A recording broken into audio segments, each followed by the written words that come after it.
Halo semua, selamat datang di Auto Rider. Kita mendapatkan satu kejutan lagi dari Yamaha di penghujung tahun ini setelah mereka menghadirkan all new Aerox 155 Connected. Mereka juga menghadirkan varian baru all new NMAX yang ada di tengah-tengah, jadi bisa lebih terjangkau tapi sudah pakai keyless. Nah, sekarang Anda bisa bersiap-siap, mungkin tahun depan bisa punya motor baru.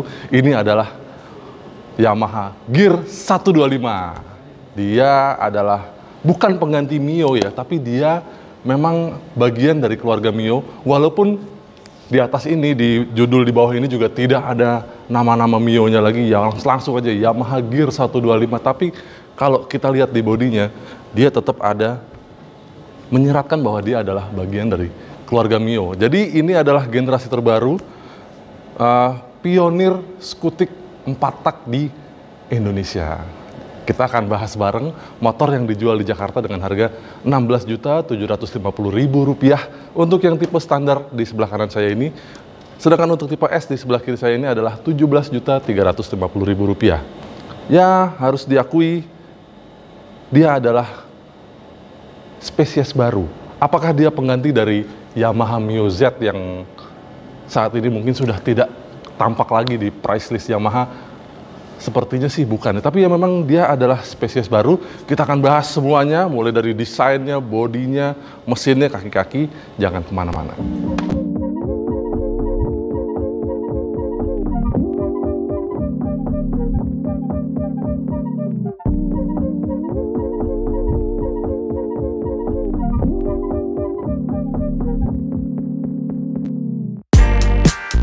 Skutik ini menarik sekali karena dia benar-benar baru tampilannya.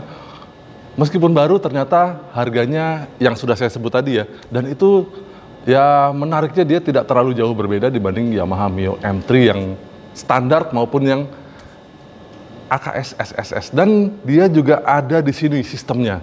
Seperti kita lihat ya, di Mio M3 itu AKS SSS, tapi yang di tipe S ini, Yamaha Gear S, itu dia juga sudah menggunakan AKS, Advanced Key System, nanti kita akan bahas, dan juga ada SSS, itu Stop and Start System. Kita akan bahas dulu desainnya deh, seperti apa. Dari depan, teknologi yang ditawarkan adalah lampu LED, ya memang sudah menjadi fitur kekinian dari semua motor yang rata-rata ada di Indonesia saat ini. Lampu depannya LED, kita akan coba hidupkan. Dia menyala terang di depan sini, dan tetap ada ya position lamp di atas ini. Itu masih berwarna kuning karena dia masih bolam biasa. Lalu kita lihat lampu jauhnya ada di bawah sini. Menarik karena tampilan dari motor ini langsung kelihatan kekinian. Lampunya putih cahayanya, dan di belakang itu yang menarik juga karena dia bentuk dan desain dari lampu belakang ini adalah mirip dengan Yamaha NMAX yang versi pertama. Semua lampunya masih menggunakan bolam halogen di belakang, baik yang lampu malam, lampu rem maupun lampu sen. Nah, kedua motor ini sudah dilengkapi dengan hazard. Masih dari bahasa desain, dia memang harus diakui bodinya bertumpuk, ada banyak bagian bodi kasar dan bodi halus yang dipadu-padankan di skutik ini. Dan yang menarik di bagian depan ini, dia sennya sudah semakin mirip dengan saudara-saudaranya yang generasi Maxi. Nah, bodi-bodi halus dan bodi kasar ini saling berpadu padan. Dan di sini sepertinya bodi kasarnya jauh lebih banyak sekarang. Di bagian bawah sini kita lihat decknya, dia khas banget keluarga Mio, dia rendah sekali. Dan kalau kita lihat decknya ini, dia cukup panjang, bahkan untuk kaki saya yang ukuran sepatunya 45, ini masih bisa maju mundur untuk bisa mencari posisi yang enak di skutik ini. Dan stangnya tinggi saya 185 cm, dia tidak terlalu rendah, masih ada jarak sekitar ya satu telapak tangan saya di sini, dan buat belok-belok ya otomatis kalau belok patah bisa mengenai lutut. Tapi yang menarik adalah di bagian belakang sini.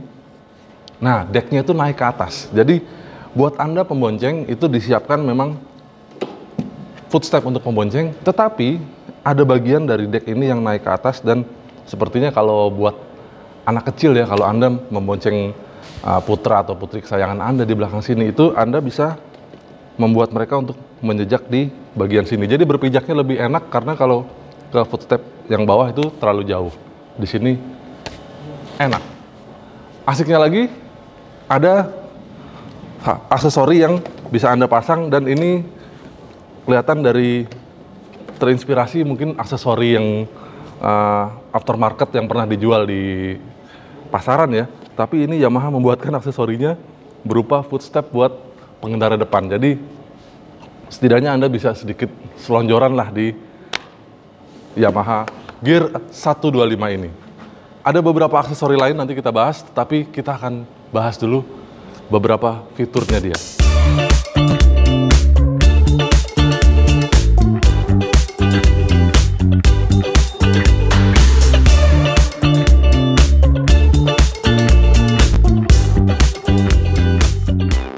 Ini adalah kedua fitur yang mirip sama Yamaha Mio M3 AKS SSS, walaupun tidak disebut di Yamaha Gear 125 tipe S ini, yaitu AKS dan SSS-nya.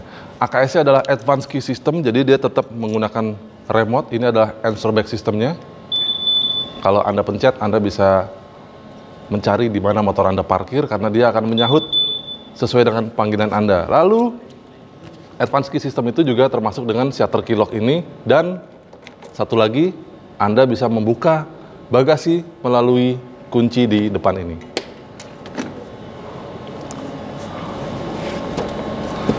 Oke, lalu satu lagi fitur adalah Stop and Start System.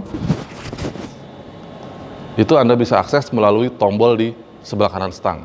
Jadi ini adalah posisi off, ini adalah posisi dia running. Dari kedua varian itu tersedia beberapa skema warna. Untuk varian S version tersedia dua warna, Prestige Silver dan Matte Red. Sedangkan varian standar dapat warna Matte Silver, Metallic Grey, Metallic Red, Metallic White, dan Matte Greenish. Asiknya Yamaha Gear ini tetap murah, nggak beda jauh harganya dengan Yamaha Mio M3. Masih fitur di seputar setang dan bagian depan bodi ini, Anda akan mendapatkan sebuah laci penyimpanan barang di bawah stang sebelah kiri, dan di situ Anda akan juga mendapatkan sebuah outlet DC 12 volt, tapi ini outlet DC ya, 12 volt, belum USB charger. Anda harus menambahkan mobile chargernya dulu. Dan di sini Anda bisa menyimpan gadget Anda, handphone Anda bisa dicas dan disimpan di sini, atau bisa menyimpan air mineral ukuran sedang ya. Dan Anda juga bisa mendapatkan aksesori untuk menutup laci ini sehingga bisa terlindung dari hujan. Dengan beberapa perbedaan fitur antara varian Gear S dan standar, keduanya terpaut bobot hanya 1 kg. Lalu turun ke bawah sedikit, Anda bisa membawa barang dengan cara cukup beragam. Kalau tadi Anda bisa menyimpan gadget Anda dan botol air mineral di laci sebelah depan ini, Anda bisa menggantung barang bawaan Anda di depan ataupun di belakang, karena ada dua hook untuk membawa barang, satu di depan seperti ini, lalu di belakang Anda bisa menggantungkan barang juga di sebelah sini. Sementara untuk membawa barang yang lebih besar, Anda bisa menaruhnya di dalam bagasi. Dan ini bagasinya, Anda bisa menyimpan banyak barang di sini ya. Kalau cuma botol air mineral doang sih pasti masuk ya. Ada aki di sini sehingga sedikit memakan tempat space untuk barang-barang Anda, jadi Anda tidak bisa menaruh helm di sini. Dan di belakang bagasi ini adalah tangki bensin yang berkapasitas 4,2 liter. Nah, ini adalah speedometernya. Kita lihat semuanya masih analog di sini, baik speedometernya maupun odometer. Jadi tidak ada trip meter di sini, hanya ada odometer, dan odometernya belum digital. Ada fuel meter di bawahnya dan beberapa lampu indikator. Kita akan coba hidupkan. Ada eco indikator, ada engine check di sini, dan ada indikator sen di atas. Lalu ada indikator lampu jauh, dan di sini adalah indikator stop and start sistemnya. Di speedometer yang ini juga mirip dengan yang tipe standar, tapi di tipe standar tidak ada indikator stop and start system.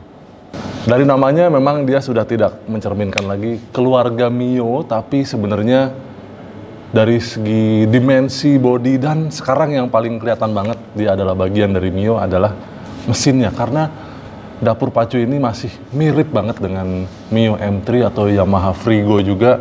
Dia menggunakan mesin 125 cc Blue Core 1 silinder SOHC, kapasitasnya 125 cc dengan rasio kompresi 9,6:1 dan cukup rendah ya. Jadi Anda bisa masih memakai premium atau pertalite lah paling enggak dengan Yamaha Gear 125 ini. Profil tenaganya adalah 9,3 daya kuda dan torsi 9,5 Nm. Itu juga masih sama dengan generasi Yamaha Mio, baik Mio M3 atau Mio Z waktu itu masih mirip sekali karakter tenaganya. Yang agak beda adalah kaki-kakinya. Karena kaki-kakinya di belakang itu cukup lebar. Dia sedikit lebih lebar dari Yamaha Mio M3. Kalau kita lihat komposisinya, dia sebenarnya mirip dengan Yamaha Mio Z. Di belakang menggunakan ban dengan ukuran 100 mm, profil 70 ring 14. Di depan menggunakan ban 80 mm, profil 80 ring 14, dan desain pelek yang abadi khas Yamaha masih dipakai di Yamaha Gear 125 ini. Lalu suspensi. Nah, suspensinya dia masih serupa ya, di depan menggunakan suspensi teleskopik, di belakang menggunakan shockbreaker tunggal dengan unit spring. Dan kalau kita lihat lagi nih, balik sedikit ke arah bannya, di antara varian yang S ini dengan yang varian yang standar itu menggunakan ban yang ternyata sedikit berbeda. Di varian S ini dia menggunakan ban Dunlop, sementara yang di varian standar menggunakan IRC. Dengan paduan komposisi kaki-kaki dan suspensi itu, remnya juga masih mirip. Di depan menggunakan single disc brake dengan kaliper 1 piston, dan di belakang menggunakan tromol seperti biasa.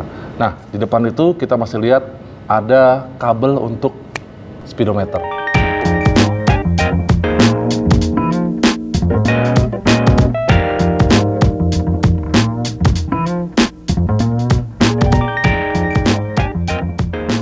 Oke, semua sudah kita bahas. Sedikit cobain ya sebelum duduk di atas Yamaha Gear 125 ini. Standarnya enteng banget, jadi jangan khawatir untuk menstandarkan motor ini, baik standar samping maupun standar tengah. Dan ini adalah posisi duduk saya di atas Yamaha Gear 125. Kita lihat dia cukup luas ya di bagian deck ini. Jadi kaki saya yang besar pun masih cukup nyaman untuk memijak di deck ini. Dan asiknya lagi ada aksesori nih buat Anda kalau ingin sedikit lebih santai. Jadi ini mungkin setengah maxi kali ya. Jadi kita bisa agak santai posisinya di sini. Ini adalah aksesori aftermarket yang diterjemahkan oleh Yamaha buat jadi aksesori original. Tapi kalau enggak ya Anda bisa riding seperti biasa. Dan ini adalah jarak pijak saya ke tanah dengan tinggi jok 750 mm, tinggi saya 185 cm, kakinya sangat menekuk.